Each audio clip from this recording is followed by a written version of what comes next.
SEC versus Big Ten. It's must see on the hardwood sometimes. It is often a really, really good matchup in bowl games, but lately it's been about conference realignment and it's been about conference expansion and who's going to do what, who's going to grab up who, and we've been talking about that a lot. Everyone has. It's interesting times, though. Some people will call them exciting. Some people will call them nerve-wracking. Some people will call them troubling. I call them everything and then some.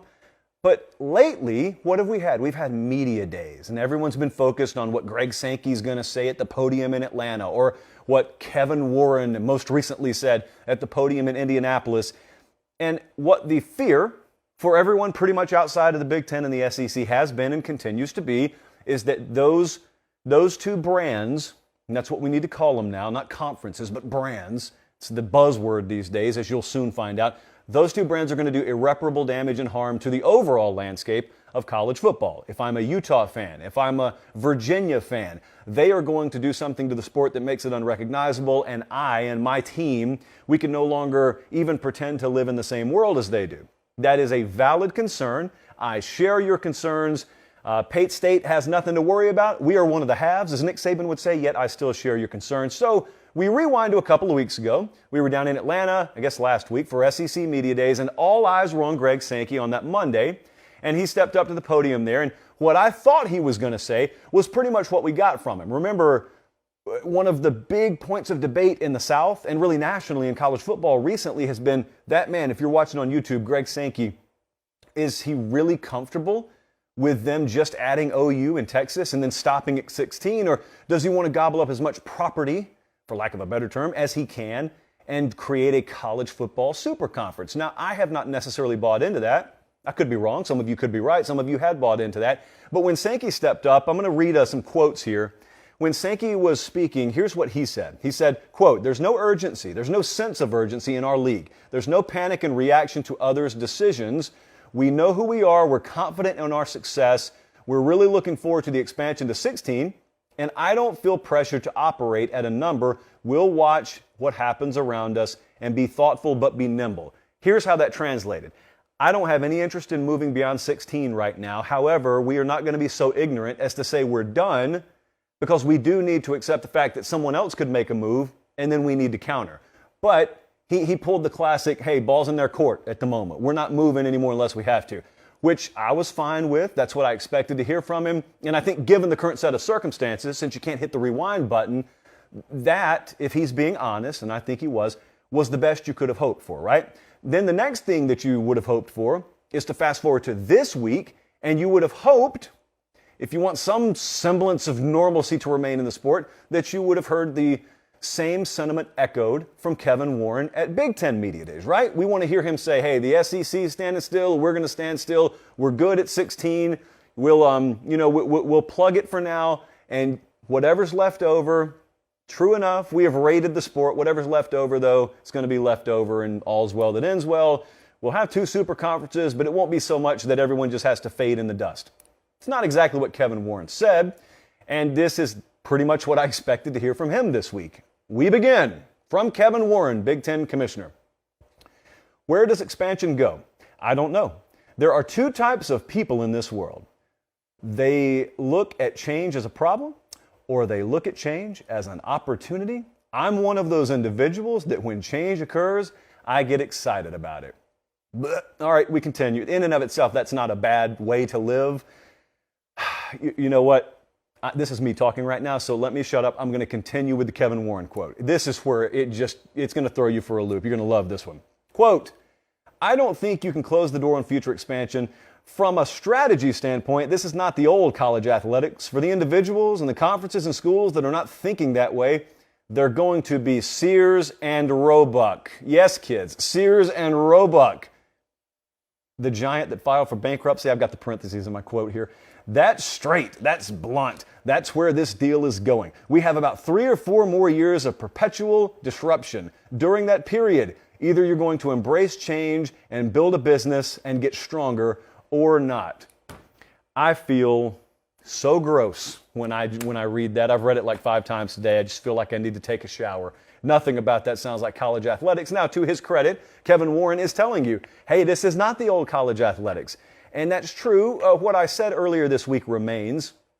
This is not something specifically targeted at Kevin Warren, but rather a lot of the change agents in our sport. Have you guys noticed, like I have, that a lot of the people who are looking at you and saying, hey, this isn't the old college athletics anymore, are like 99% responsible for it not being the old college athletics anymore? It would be one thing if these were innocent bystanders and they were just calling it as they see it. You know, if a meteorite is headed towards Earth, I don't have anything to do with it. So if I say that thing's going to land in New Hampshire, whether you like it or not, I'm just dealing the cold, brutal, honest truth to you. You can accept it or leave it. That's one thing. But, you know, if I am telling you my truck's about to run you over and I'm behind the driver's seat, that's an entirely different thing because I control whether the truck runs you over, unless it's a Stephen King movie. And that's kind of how I feel about this. I got a lot of people from the conference executive level to the television executive level telling me, Josh, settle down, simpleton. This is the way of the world now. This is the way college athletics are going. I know that. You're pulling the rope out of my hands. I get where it's going. I don't like it. And you are the reason why it's headed that way. But I can speak personally all night, and believe me, I would like to. But in the interest of getting our staff home in time, I wanted to ask you a question. Going back to the old Sears and Roebuck analogy. You know how sometimes on Late Kick, I use the phrase bumper sticker logic? Bumper sticker logic, of course, being something, it's kind of fortune cookie logic too. It's stuff that's supposed to pass the smell test. You just hear it, and then you're supposed to move on. You are not supposed to dissect it at any depth because it does not stand up to dissection at any depth. Nor does this. The Big Ten's not going to be Sears and Roebuck. There is no scenario on planet Earth from this point moving forward where the Big Ten could be Sears and Roebuck. In fact, I workshopped this earlier today. I asked a few people, and even in our building, I asked producer Jesse, most recently made famous for modeling one of our Late Kick shirts. I asked some people today, if I were a mole inside the Big Ten office and I had executive control and I actively wanted to sabotage the conference, from this point moving forward, what kind of decisions would I make that could turn the Big Ten into Sears and Roebuck? This is a conference on the precipice of signing a multi-billion-dollar media rights deal. They have just acquired two of the most valuable properties on the West Coast to go along with already some of the most valuable properties, not just in football, but in all of college athletics, period, in the world, well, in the world of college athletics. What risk are we running here? You see, Sears and Roebuck, there's an entire dissertation that could be done on the rise and fall of Sears Roebuck, but the bottom line is multiple new players and multiple new technologies came in the game, and when they didn't necessarily adapt or they lost their way, there were several other big giant names out there to gobble up that business. Who else is out there to gobble up the business? You're talking about two major players. And for the foreseeable future, I mean decades and decades into the future, you've got two major players at the table. One of them's the SEC, and they've already signed their next media rights deal, and you've got the Big Ten. There is no amount of incompetence, much less just maybe ceding something to the other side that would land the Big Ten in Sears and Roebuck territory. But I guarantee you, someone told Kevin Warren it would sound good, or maybe Kevin Warren thought it would sound good, and therefore he said it. And a lot of people ran with it. I saw that quote echoed across many a front page and many a website and many a talk show over the last 24 hours. The bottom line is, there is nothing from this point moving forward that would happen negatively to the Big Ten if they just chose to stop. If they chose to keep it at 16 and the SEC chose to keep it at 16 and you still allowed some version of the ACC or some version of the Big Ten or the Pac-12 to exist, and therefore, some landscape that loosely resembles what we used to have in college football to exist, there's nothing bad that happens to you because of that. But a lot of folks wanted those market principles in play, and here come those market principles. So, as many times as I can fit Jurassic Park quotes into this show, I do. And this is perfect Ian Malcolm territory. This is him sitting at the table when he's first having it described that we found fossilized mosquitoes and we drilled into them and we extracted dinosaur DNA and then we did ABC, some weird things with frogs and eggs. And voila, we got dinosaurs. And he's supposed to be impressed by it. And what did he say? When he had the entire process laid out in front of him. Just like when I have this entire process of the Big Ten expanding and having games in 4 time zones in the same day, what do I say? I say, you seem so preoccupied with whether you could that you never stop to think whether you should.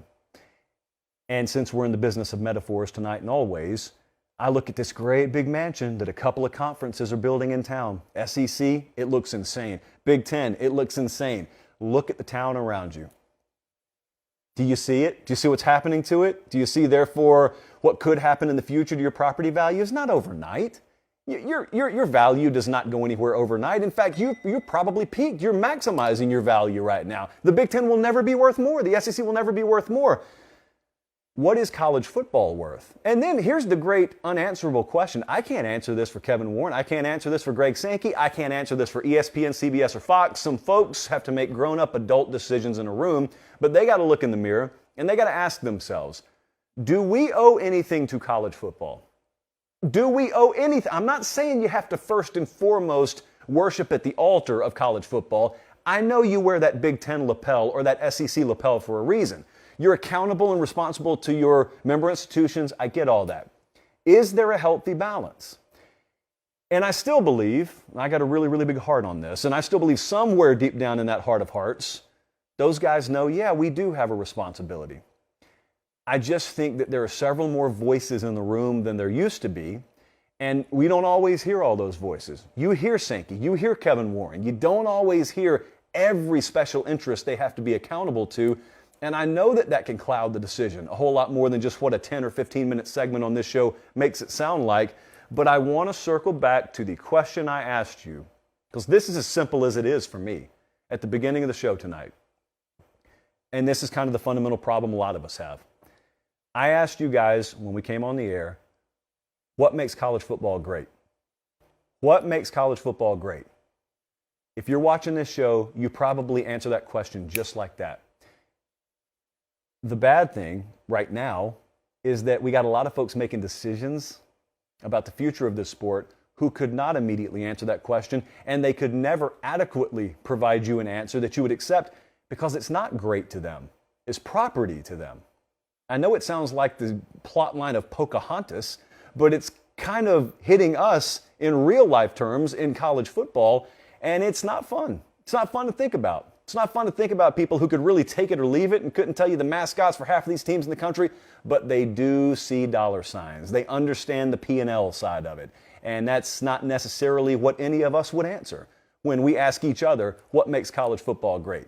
But that's where we are, so I guess we have to hope for the best at the moment.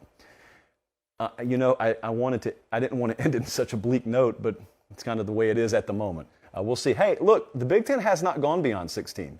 The SEC has not gone beyond 16. So, that language could be preemptive. And that language, for instance, that we heard from Kevin Warren this week, it could just be that. It could be language. They could very well remain at 16. And, maybe 5 years down the road, we're looking around and saying, it could have turned out a lot worse than it actually turned out. That's why I'm talking with fingers crossed here. That's why.